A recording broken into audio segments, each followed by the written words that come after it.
Well, welcome to another edition of My Harlow, My Life, and I'm really pleased to say that joining me today is the ladies' first team goalkeeper. It's Sarah Walker, and it's fantastic to have you with us today, Sarah. And it's good to talk about another team in the Harlow structure. But I mean, yourself. I mean, I always start off with the same question. I mean, lockdown. What's it been like for yourself? Yeah, I mean, obviously my job being a teacher has been very strange. Completely opposite to what we would usually do, everything online, but a bit of normality with going into work and working with key workers. But yeah, I mean, I think to be honest, a little bit of a wind down without football and cricket, and yeah, a little bit of time to learn some new hobbies and skills, I think. So, I mean, what school are you at? I teach in Sorberdreff, so I Right, teach okay. primary school. And obviously the kids weren't at school. There was only key worker kids in, so it was a little bit strange because we had very low numbers. Yeah, and everything we were doing was online, which is obviously completely alien to what we're used to. Well, as we're in the summer, let's talk a little bit about your cricket first. I mean, what you like at cricket? Where do you play? Batsman, bowler, wicket keeper? Yeah, love a bit of cricket. So I play a wicketkeeper batsman. Play currently for Bishop's Stortford Ladies, who are currently we're the national champions at T20. So yeah, that's pretty good. And I play a bit of men's cricket on a Saturday at Nazin, just a small village club just outside Harlow. So yeah, I'm a big cricket fan. So, back playing that now, is it? Or is it back? Yeah, we just started. So last week we had our first competitive games. Very strange again. July. Normally we're well underway and feeling in a bit of form, but yeah, it was like April again last weekend. So yeah, but it's nice just to be back playing and be back with your mates. I think that's the main thing about all these sports is just being back with your friends and having a bit of a laugh. So let's talk then. I suppose Harlow, and I suppose then the disappointment. Shall we start at the end and then go back to the beginning? I suppose. But I mean, tell us what it was like in the ladies' dressing room this year, and or the season just gone. You know, probably one of the most successful seasons that you've had as such with what was going on and some of the teams that you're up against in your league, and then for it to be cut nastily short when you were literally, I suppose, within a touching distance of the trophy. But I mean, tell people, for people that don't know, who's in the league and so on from there. Yeah, I mean, so we played unbeaten. We've done a lot of the hard yards, I think, with winning. We drew a couple of games, but we hadn't lost. And we had 7 games to go. We probably needed 5 wins from them 7 games. We had a couple of big games as well, which is disappointing because they're the ones obviously that you set yourself up for. So Luton Town were our biggest rivals in terms of position, and then Peterborough. We had both of them to play in the last couple of weeks. So there were some big games, which are the ones you sort of play for, but it just got cut null and void just as soon as it came in. It didn't really have a chance to sort of see how the situation went. They just made the decision very early to null and void it, which obviously for us was very disappointing because we'd done the hard work and we'd set ourselves up into a perfect position. And the main goal was the National League. It always has been. And we were so close to reaching that goal. And we have to go again now and start in September and hope that we can achieve that goal this time next year. So is that the next step up for the ladies then? Is that, promotion going to the National League? Yeah, so that's the next step is the National League. Yeah, that's so step 3, I think, which has always been the goal since day one, to see if we can get Harlow into the National League. And yeah, as I say, we got together a really, really strong team and we made that a real possibility. And yeah, it was just a bit cruel how it ended, but you can't, I mean, with everything that's going on, you can't be too disappointed. You just have to sort of start again. Was you surprised though it wasn't points per game, that they didn't go that route? Yeah, I mean, they could have done that. I think in the league above us, the team that didn't get relegated had maybe accrued 7 points in the whole season or something. So us and them swapping would have probably been a pretty fair deal. But I mean, you can't sort of go on that. I think really you got to play the whole season out. Like I say, we had a really big game against Luton, and for them, I think they would have been disappointed not to be able to play that and try and beat us and overtake us. So yeah, I think it's probably, when you look back on it, it's probably best that, I don't know if we'd have been happy if we'd have done it like that. I think you want to play the whole season out and really prove to everyone that you are the best and you deserve to go up, really. So I mean, players wise, I mean, I've seen you've lost maybe a couple from last year as well, if I'm right in saying from last year's thing. I'm sure I've seen a couple of people moving to different clubs, but I mean, is that a concern, or do you think Dean's got that in hand to bring players in as well? No, I mean, I think mid-season we lost a really key player in Hannah Porter, one of our centre backs, but other players filled in, and we have some really good experience in our side that can fill in for that. I mean, we've got a couple of youngsters going away to uni this year, but I'm pretty confident that we're recruiting well. We've had people around at training, and we've kept the real core of our squad, I think, ready for next season. Most people have signed the papers already, so I think we're well underway to building a really strong squad for next season, which is obviously what we need. We do need to recruit. I think you always need to recruit because you need to keep things fresh, and but I'm fairly confident that Dean's doing a really good job with that, and we'll be ready to go. Have you got a start date yet? Have they given you a start date? Because I know I think out today. They haven't given us a start date, but again, like what we've read on the FA grassroots, I think probably September. So that's not actually that different to what we'd normally be used to.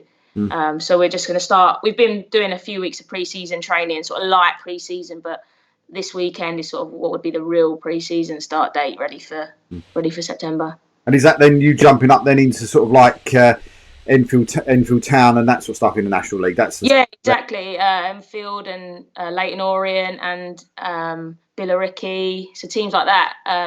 We had a little taster. We played Billericay twice last year. We played them in the FA Cup, and we only lost narrowly. So it's good for us to test ourselves against teams in that league, and hopefully we'll be ready. If we can this year, we can do the job, and then we can be ready to go into that league and compete. So I mean, one of those sides that always seem to be your Achilles heel is at Enfield Town, because they seem to be a real sort of Achilles boy, don't they? You seem to get them every year in the. We have played them in the league, like in the League Cup or the County Cup, and I mean sometimes or a lot of time it's a midweek game. You've got obviously different people with different commitments work-wise, and it's tough. Sometimes we've got a big league game coming up at the weekend, and with that being our main goal this year, we did have to rest some players. So I mean, hopefully we'll be ready for that level if the chance arises. So take us then back right to the beginning. I mean, how did it all come about? Yourself joining Harlow, was that literally right at the very, very beginning when Grant started to set up the team in the first place? Yeah, just the first advert, to be honest. I was playing for Tottenham, and just the travel was a lot for me. Being a teacher, I was obviously busy with work and the sort of training 3 times a week, games. It was just getting a bit too much. And I saw an advert for football in Harlow. I knew that was going to have to be going right back to the bottom level. But I saw it as a bit of an opportunity to just try something new. And so I rang them up and said, like, I'll come along. And from then on, everything was good, and we've had a lot of success along the way. So was you surprised though at the sort of the quality of players when you first joined up and started playing? I mean, because he did seem to have quite a very strong side from day one, really. Yeah, definitely. I mean, some of the players, obviously very young squad. I walked in and I was the oldest by quite a long way, I think. So, they were a very young squad, but very talented. And like I said, I don't think we lost a game for about the first 2 or 3 years. Very convincing, and that was just due to the quality of young players. I mean, but obviously then happened, they started to go off to uni and things like that, and so then you have to rebuild and change the team around. But for the first couple of years, I mean, there were some seriously good players, and I think a lot of them have gone on to do pretty well in whatever they've chosen at uni, or some of them have gone to play at higher level, Spurs and things like that. So I think it was a really good start, and that was why I enjoyed being there, I think, because if you're being successful, it helps, doesn't it? Can you remember the first game? Can I remember the first game? I don't even think I can. No, I mean, Essex Division 1. I mean, most weeks as a goalkeeper, I'm not going to tell you it was full of entertainment for myself, because, I mean, a lot of the games we were winning double figures. But I did. Grant was pretty good to me a couple of times. He let me have a little venture up front and scored a couple of goals. And just enjoy playing football. I think that's the main thing when you're an amateur.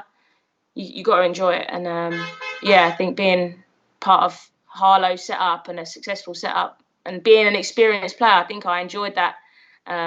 Sort of passing on some maybe wisdom, if you like, to some other players. So how hard's that though, as a player, as a goalkeeper, if you're, concentration wise, I suppose, if you're back there and then all of a sudden, goals are raining in at the other end, and you might see the ball once in every sort of blue moon. I mean, how difficult is that as a goalkeeper to actually cope with that? Yeah, I mean, it's boring. I mean, you play football. I play football to make saves, right? So. When you're not getting an opportunity, it is boring, but I mean, you can contribute in other ways. I mean, I like to think I'm quite vocal on the pitch and sort of in training, trying to offer things, as best I can. But I mean, it's not great. It was the first couple of seasons when we were winning so easily, but you always knew that at the end goal it was going to get tough and there would be some tough games. And we had early on we played Charlton in. I think it was I don't know. It may be the cup, maybe the county. What kind of in the county cup? But I think it was the League Cup, the Isthmian Cup. Isthmian one, yeah. And they battered us. I think they scored. They maybe scored 10. Yeah. But for us as a team, it was massive, and for me as a player, because I was just bombarded all game, and it gave you a little taste or a little feel of like, what could come if we really follow the journey through, if you like. So what's that like though? You're winning games, you're winning at a canter, all the time, and then all of a sudden you come up against a quality outfit. I mean, let's be honest, Charlton were literally as was a WSL Premier team, weren't they? The likes of Arsenal, beating Arsenal in cup finals and stuff like that, and you're up against some a really big name in Charlton, and all of a sudden, as you just said, you're getting peppered. Do you know what I mean? I mean, what's that like morale wise? For you, and then also for the for the rest of the girls. How do you keep your heads up after that, because you're not used to it? No, I think it's just like putting it into perspective. I think we went there knowing that it was always going to be a tough game.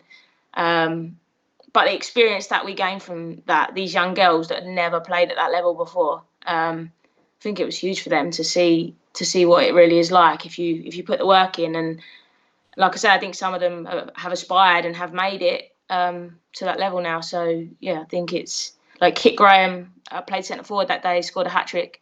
But I like to think I foiled her a few times. But I mean, playing against players like that, that's why you want to play, right? Yeah, no, absolutely. So I mean, with the girls in that first season, is there any games that sort of stick out for you though in that first year with the ladies? I think mainly the cup finals, because we won the league, but we won the cup a couple of times, the League Cup, because even though we were playing teams in the league above, we were naturally probably too good for even that league. So they're the ones you play for, the cup finals, the lifting the trophies, and we had a few closer games, but really the best games are when we won the finals, and the games, even though we didn't win, when we were playing the likes of Charlton, Enfield Town in cups, that was when we could test ourselves and see how good we were or could be. And even losing 10-0 to Charlton at that early stage, I mean, it sounds terrible, but it really isn't. I mean, I think maybe they maybe 6-0 up, 85 minutes, something like that. So we conceded, I think it was 4 late goals, but I mean, that's a good performance, 6-0 against the team in Tier 2. So I think it proved to us that we had the potential to be good. So that you go into that first cup final, and I mean, who was it you was up against in that first cup final? I've got absolutely no idea. but was it one of the? I mean, we played.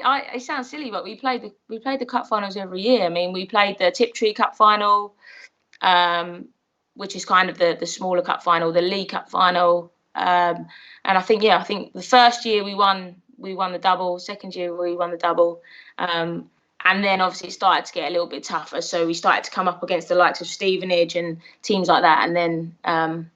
That's when we sort of found our level at that point. And that's when we had to start recruiting, I think, to make it up to the level we're at now. So was that difficult? I mean, if you start recruiting and then all of a sudden then you might have to bring in players and almost gel as a team again?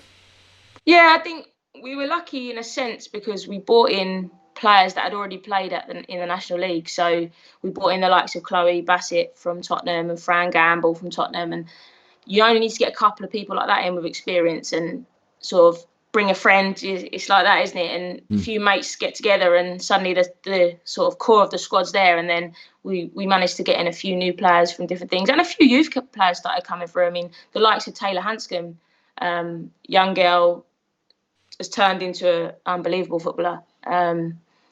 And then we had the Addison twins as well. Obviously, they've gone on to bigger and better things, but just sort of, you're never going to stay the whole team throughout that journey. It's never going to happen, but it's just getting in the right players at the right time to win the league you're in. And then does that fall on your shoulders as being sort of almost the mainstay of the team to sort of, arm around the shoulder job, with some of them?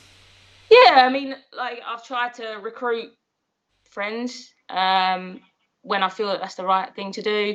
Obviously, I was the captain for the majority of my time before I went away. And it's just like I say, getting the right people in the squad at the right time. And it's hard again with amateur football, because when people are on the bench, they don't want to be on the bench. It's a really, really tough balance. But I think throughout the journey we've got it right, and now we're at the point where we're ready to go to the next level. So what was it like playing under Grant? Because I mean, Grant was probably the first manager there. So I mean, what was he like as a manager?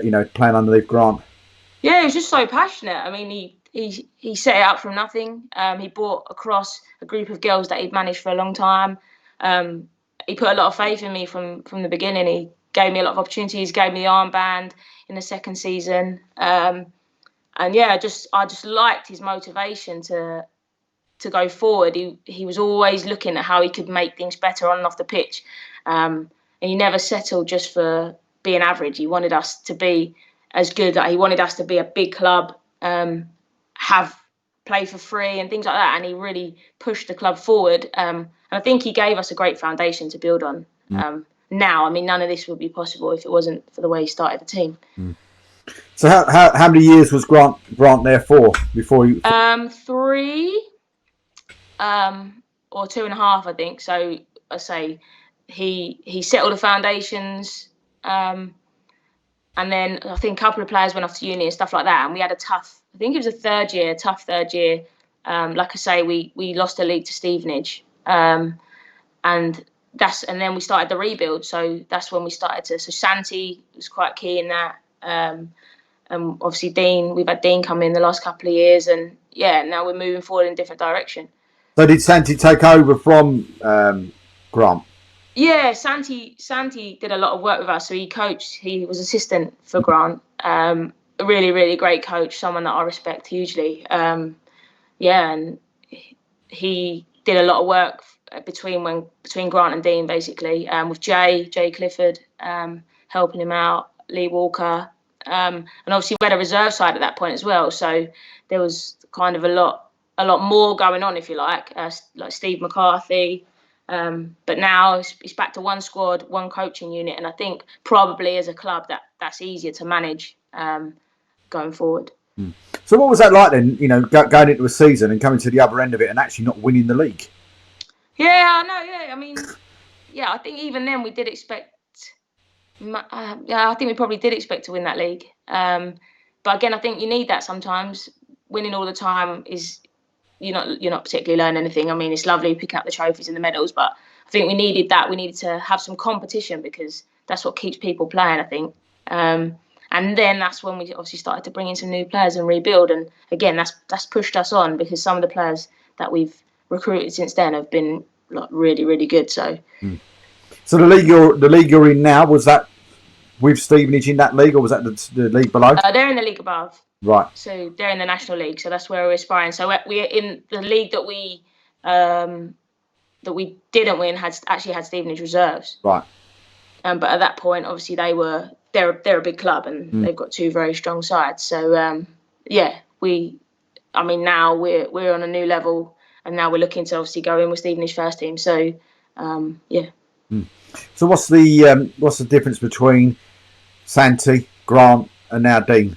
I mean, is there much difference between the way they Huge, yeah. I mean, just completely different management styles. I mean, and different ways of working as well. I think sort of Grant and Santi's very hands-on. He's more of a coach. He does a lot of the football side, tactical, whereas Dean's more a man manager. He brings in people to do a lot more of the football side. And he's a motivational person. He's again another person that you want to play for, because he's all in everything. He's very passionate about it. And I think if your manager's like that, then I think it helps the rest of you. Yeah. So I mean, with that, I mean, I see a couple of things. There's a lady on there every now and again says, come on, talk about the ladies, etc., etc. Do you feel that as a group of young ladies that are doing so well, year in year out for the club, do you feel that you should get a bit more recognition? Yeah, I mean, we're always striving for recognition. I mean, the fact that we get to play at great facilities.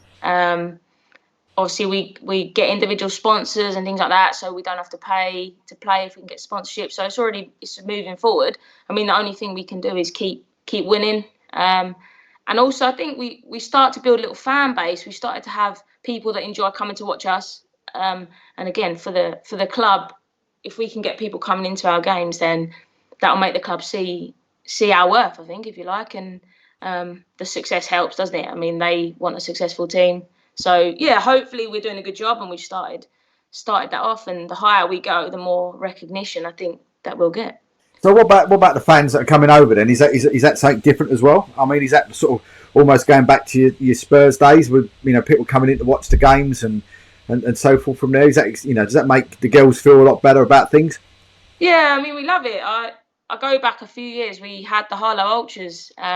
Few of our bigger games, they came in, they brought their drum and their air siren, and of course it makes it exciting. And a few of the other teams, it gave them a bit of a shock, I think, when they came in, and it was nice to build a little bit of a fan base. And now I think that fan base has changed again. A few families and things like that come in. I mean, we try and have mascots at some of our games to get some youngsters involved. And yeah, it's just nice, isn't it, to have people watching you and people cheering for you and sort of hoping you're successful.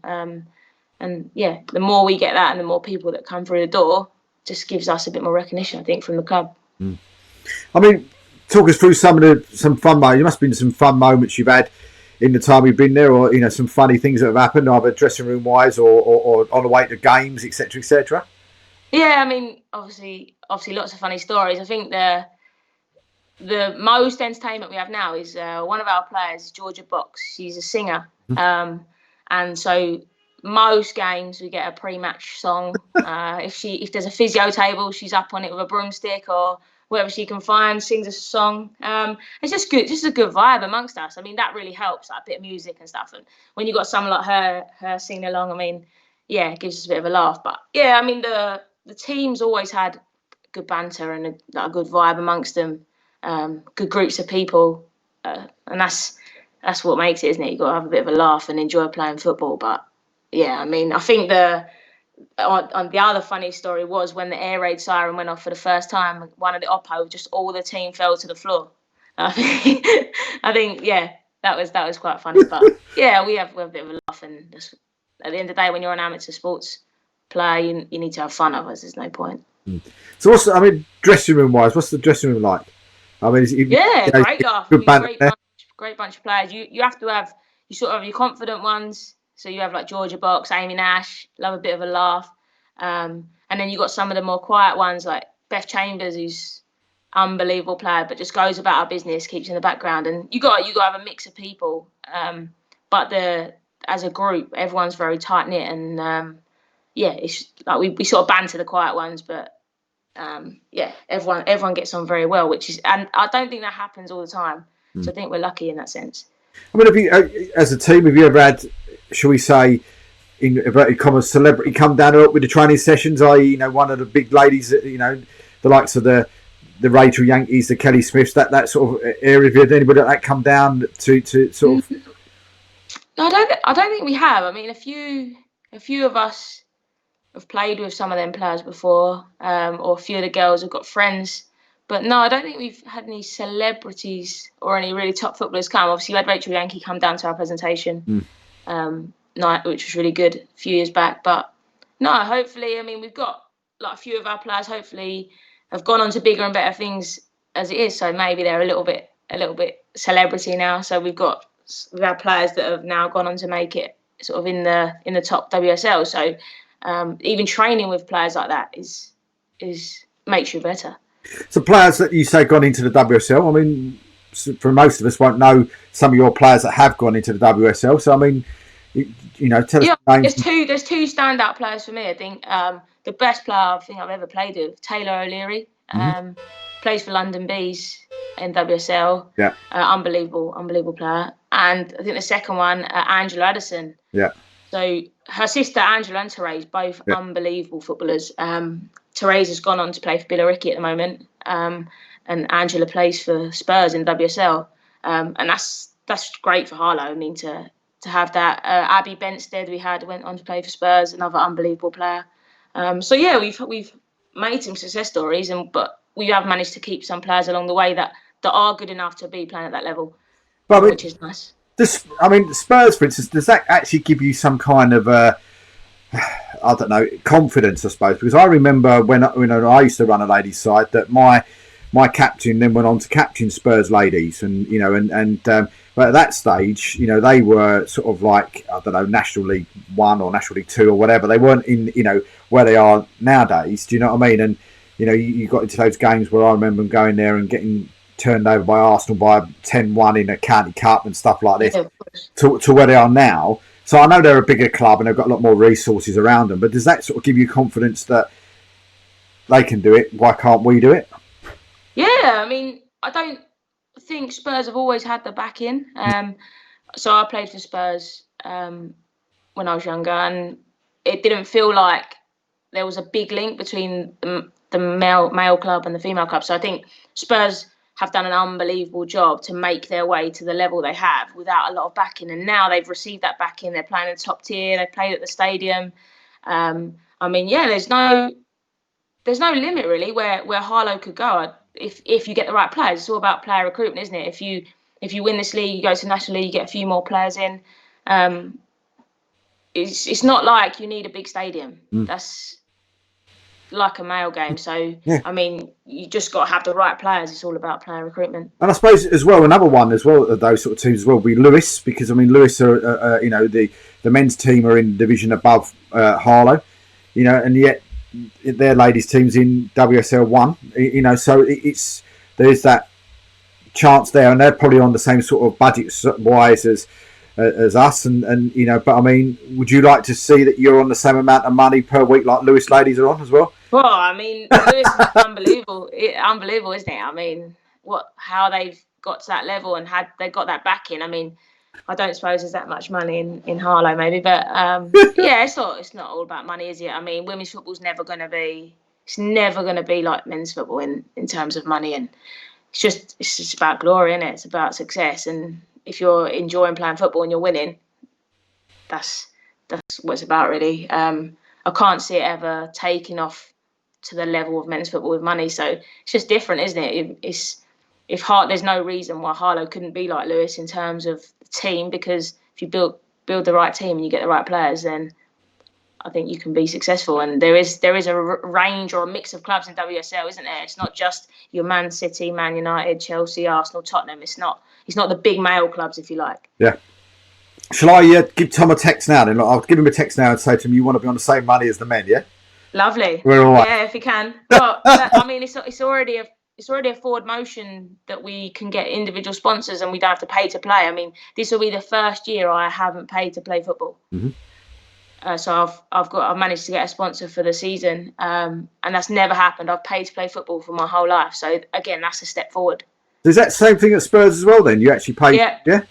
Yeah, always paid to play. I mean, if you were in the reserves or the development team, you had to pay a little bit more. If you were in the first team, you had to pay less. But at the stage I was playing, you had to pay some fees to get your kit and things like that. I mean, you got a nice kit, but yeah, I've always had to play football.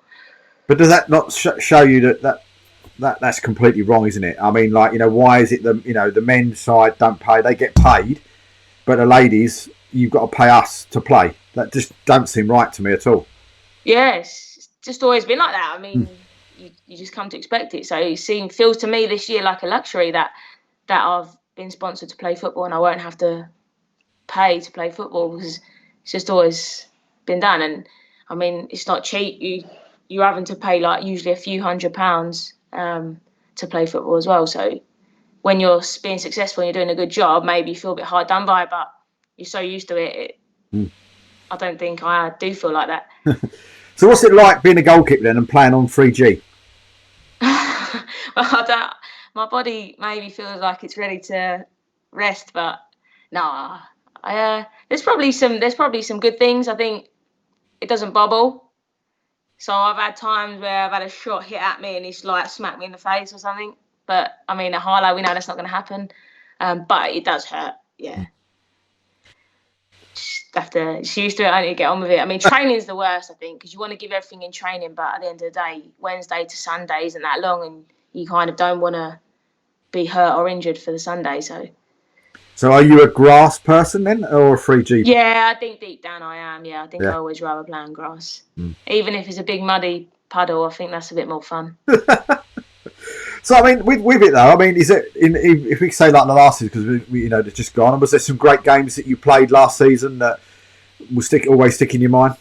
Yeah, I think we played. So the FA Cup, we played Billericay, league above, sort of big rival. We've got a few players that have come from there to us, and we only lost, but it was such a narrow loss, 3-2. And I think that was the time when we thought actually, yeah, we could play at that level. We had a really good game. We beat Luton just after Dean had a heart attack. So he'd had a heart attack on the Wednesday. On the Sunday, we were playing Luton, top two, massive game. And we managed to get the win for him. And I think that was a massive game. But any time you beat teams around you, in the tight games, the 5, 6, 10-0 games, they're not the ones, are they? It's the times when you win the tight games against the tough teams that are better and more enjoyable. So I didn't know that Dean had actually had the heart attack. So I mean, if with that situation, then I mean, how did the girls prep for a game and a big game like that when when you get that sort of devastating news and come to you that's happened to your coach? Yeah, I mean, it was devastating news for us. I think at the time when we heard, so the Thursday, we actually Wednesday we was all at training and we was like, "Where's Dean?" And no one knew, no one had heard from him. And we just carried on training. We worked with Terry. Terry coached us. Terry didn't know where Dean was, and it was only on Thursday we would obviously found out that he'd had a heart attack. And we didn't really know if he was going to pull through it. So it's tough for us as a team, but obviously we knew his passion for football. He would want us to play and win. So such a massive game, and I think that probably spurred us on to nick the win. I think it was 2-1. So, but luckily for us, he's pulled through and. He's back with us all the time on the sideline, and we was in a really good position, and I think that made him happy. But unfortunately, it just didn't happen this year. But so I'll be honest. When I used to coach ladies' sides myself, and with a male assistant that used to help out as well, I always found it. That's the word I'm looking for. I was always apprehensive with going into the changing room, especially after a game or etc. etc. Do you find that yourselves with a male coming into the dressing room after the game? Are you into that situation where right, okay, wait until after he's done whatever he wants to talk before we get changed again? Is that a difficult thing, or do you just? Nah, he's used to it. Yeah. I mean, in my whole career of football, I've maybe had two female managers.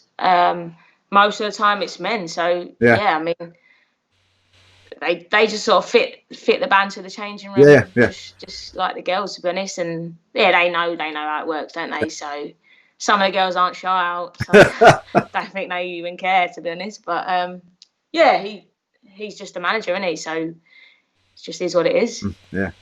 But you look like you really just still enjoy playing football massively.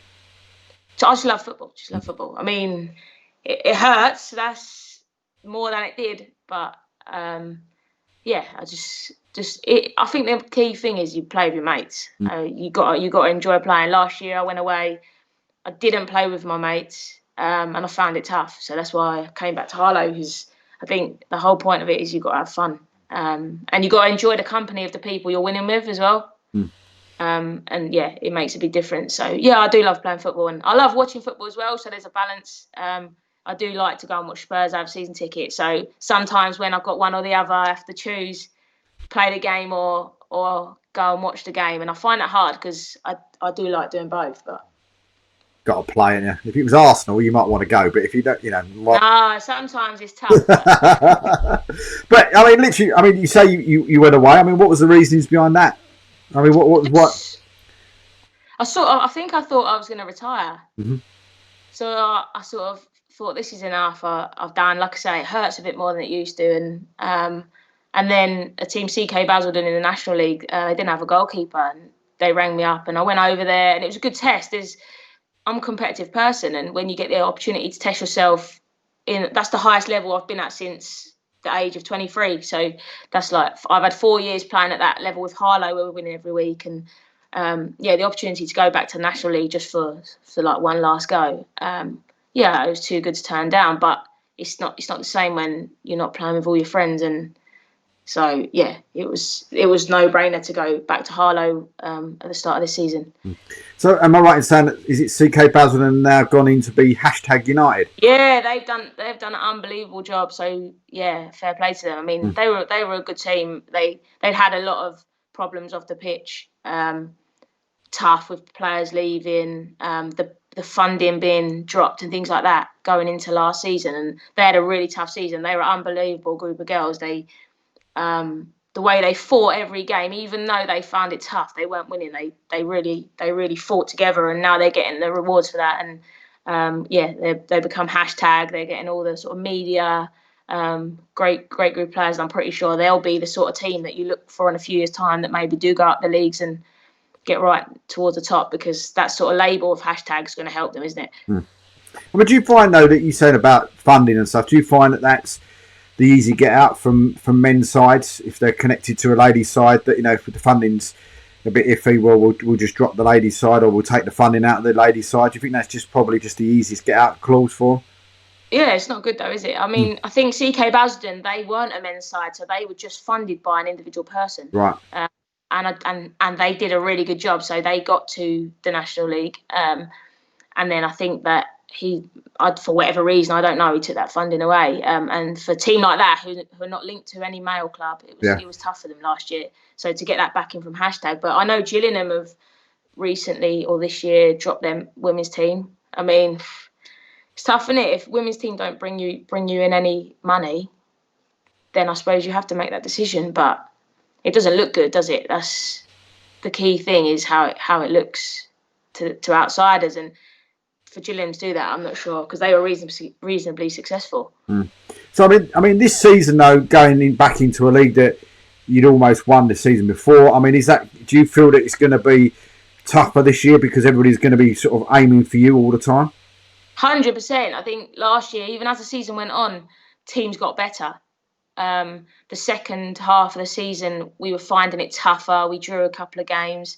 We had a few player injuries and stuff like that as well. But yeah, I think once teams know you, they can start to set up against you. So teams started to set up like all behind the ball and things like that, which obviously initially they don't know to do, because there's not the analysis there is in men's football. But yeah, I know it's going to be tougher this year, and that's why we know we need to recruit and become stronger, because it will be different this year. It'll be tougher, definitely. And of course, the likes of Luton in there as well, as you said, and Peterborough in there as well, they're going to look at that and go, well, look, this is Harlow Town. We should be, beating Harlow Town. No disrespect on name alone, isn't it? Do you know what I mean? They're probably going to end up sort of recruiting quite well themselves. Yeah, I mean, obviously Luton are the ones they're sort of linked a little bit, I think, to a bigger male club in that league. That's the only one that is linked. But yeah, and a few years ago, they beat us in the FA Cup, and now I think the tide's turned a little bit, and we've become as strong as them, if not better. And hopefully, yeah, we're ready to, because we know that they're going to be a tough opponent this year. So is it, from your league then, is it just one up?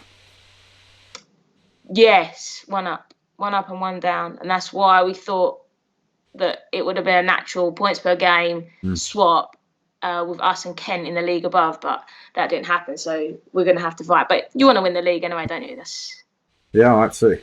But I mean, would you have won the league then on points per game if that was the? Yeah, we would. Yeah. I think we were 6 points clear.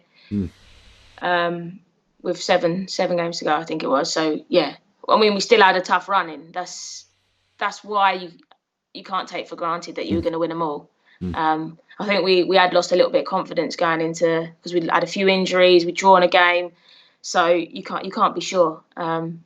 So yeah, we need to be ready. That's for sure. It's not going to be a walk come September. So in the time you've been at Harlow, what, 5 years, 6 years you've been there? I mean, what is there one game for you that sticks out more than anything else? I think the game I always remember will be that Charlton game. I think just felt like I had a good game. But I think that was for me as a Harlow like group of players. I think that's the aspiration that we always had. And now when I look back on that, if I think about the team that we have now, if we played that same team then, it would be very different. I think the team that we've got now are ready to compete. We're not going to beat them, but we will be able to compete. We've got some seriously good players in there now, and with a couple of new recruits, I think it's a very, very good team. And is it one of those things though at the end of last season, when it actually did finish, that you're all a little bit nervous whether or not all your star players are going to turn up again at the beginning of pre-season training and no one's come along and said, come and play for us? Yeah, of course. And there is a lot of that. I mean, a lot of our players have had approaches, but you just got to trust. You got to trust the management, and you got to back the management to keep hold of them. There's a few players obviously that we're still worried are going to be sort of snapped up by bigger clubs. But I think the vision of the club and the squad that we've built, I think the majority of us see it as unfinished business, really. And when you've got that, I think it gives you that little bit more of a pull to try again. I think otherwise it may have been different. But I think, it's like we started a job, and you've got to finish a job you start. And I think the majority of the team feel like that. There'll always be players that go to a higher level. You can't stop that, because you got to do what's best for you. And that's disappointing for you as a team, but you'll always have to find a way to find some new players or do what you can to win again. Yeah. So if I'm right in saying, so from where you are now, the league you're in, you go into National League. Is it National League One? Yeah. So so then the National League is the likes of Billericay and Leyton Orient and things like that. And then the league above that is the one below the WSL2. So that's the one that's got Charlton in. Sunderland and all those, yeah. Yeah, and then the league above is WSL2. Is there a straight London Bees? Or is it WSL2 and then obviously WSL1? Yeah. So is there a straight promotion now to WSL2, or is it still sort of voting? I'm not 100% sure, but I think it is promotion. I think. Yeah, I don't know if they need to vote, but hopefully, I mean, that's a long way off, isn't it? But it's only 3. That's the aspiration. It's got to be, isn't it? We could be sitting here in 3 seasons, and you could be telling me about playing in WSL. Yeah, that would be great, wouldn't it? I'll be too old by then. I bet you wouldn't be if you had the chance of getting played WSL1. Yeah, that's it, though, isn't it? That's the thing. That's the pull that keeps you coming back as well. Like, I'm 29 now. I mean, probably for a woman, you'd be in your prime. Reasonably old. You'd be in your prime. I don't know about that, but yeah, I think. But it's the pull that keeps you coming back. Is the chance to play at the next level, and win. But you'd love to play in the WSL1 though, wouldn't you? Yeah, always. But I think that chance has gone. But I mean, now girls nowadays have got so much opportunity. I mean, like back when I was sort of 10, 11 years old, like girls didn't play football. I played boys football. My mum and dad made a team in Harlow so I could play football, because you couldn't play with boys when you were after 11. And when I think now how different it is, that all these academies and all the schools where they can go, where they get to play football full time, it's a different world. And you can aspire to be a footballer now as a girl, I think, which is an unbelievable thing. So you say mum and dad started a team up. Where did you start off? So we called it Britsec. So there was a massive boys team, Britsec, in Harlow. That's who I played for from the age of like 6 to 11. I played with the boys, And then when you were 11, you couldn't play anymore.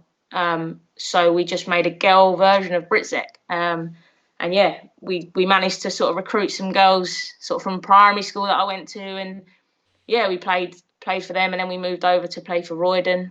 We took the whole team across there, and so by the time I was 15 or 14 or 15, then some of the teams started to come across, so I got to go play for Leyton Orient, and then that was when football sort of started to become, or girls football was becoming a little bit more popular, but it's nothing like now, is it, where the opportunities are huge for girls. But that is, I always think for the girls as well. So when I did my team, it's so difficult for you because some of the journeys, it's not like boys football, where it might be, I don't know, it might be Michael's school versus Langley Colts, or it might be that's just round the corner.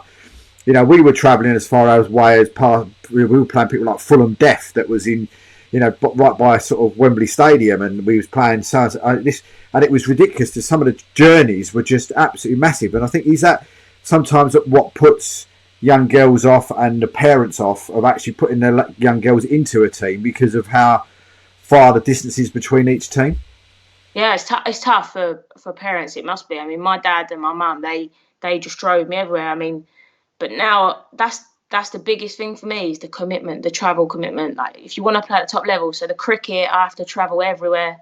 The football, I have to travel everywhere, and it's just tough. Like when you got a job and you got a family, like I've obviously got my husband. He's all right, he can get on, but like it's just not you when you've got things like that. The time commitment. Last year, Basildon, we played Cardiff away, so we went to Cardiff, played football, came home. Like I mean, that's not.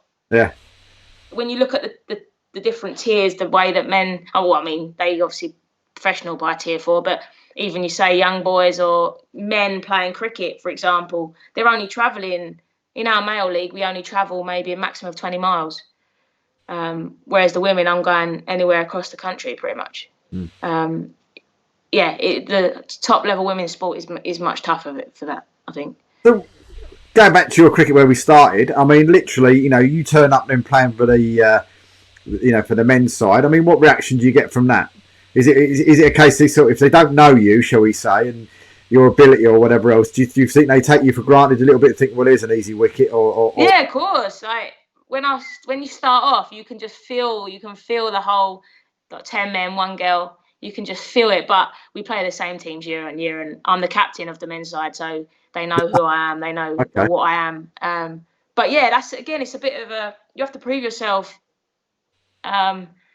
Over and over and over. That's how you feel. At the start it's funny because they might move the field in a little bit when you come into bat or you come onto bowl, and they think, and you get a few jibes. Oh, you got out to a girl or whatever. But yeah, I think women's sports moving on a little bit since then, and I think there is a bit less of that now. So how did you become the captain of the team then? I mean, that's an achievement in itself, isn't it? Massive achievement. I think I've been a captain for about 4 years now. I don't know, maybe just no one else fancied it. I don't know. But no, you just gain respect, don't you? In the end, it becomes that you're just a player on the team. That's what I always wanted to be. I never wanted to be.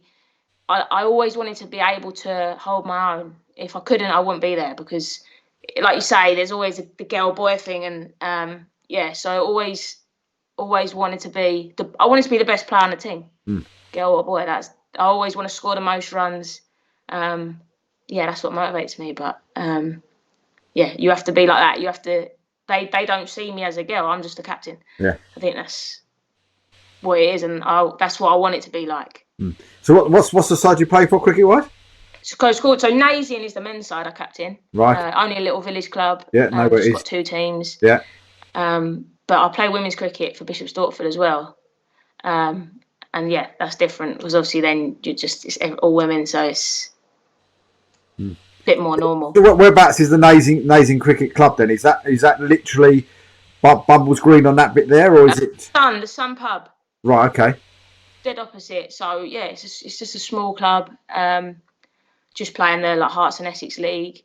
But yeah, just love cricket. Good social. It's a good social game. And that's obviously Thomas Church. That's how I know. That's how I know him. He's a cricket boy as well. So what does that actually? So you play cricket Saturday and football Sunday? No, yeah, it's tough because football used to always be like actually a winter sport, and now it becomes a winter and a summer sport. Like you start training so early. So I play cricket Saturday and Sunday for most of the summer, and then when football comes along, I start playing football. So I sort of missed the last month of the cricket season nowadays. Yeah, and just start playing football. But football goes on so long, doesn't it? It now goes from September to May, and that encroaches on the cricket season, which it didn't used to.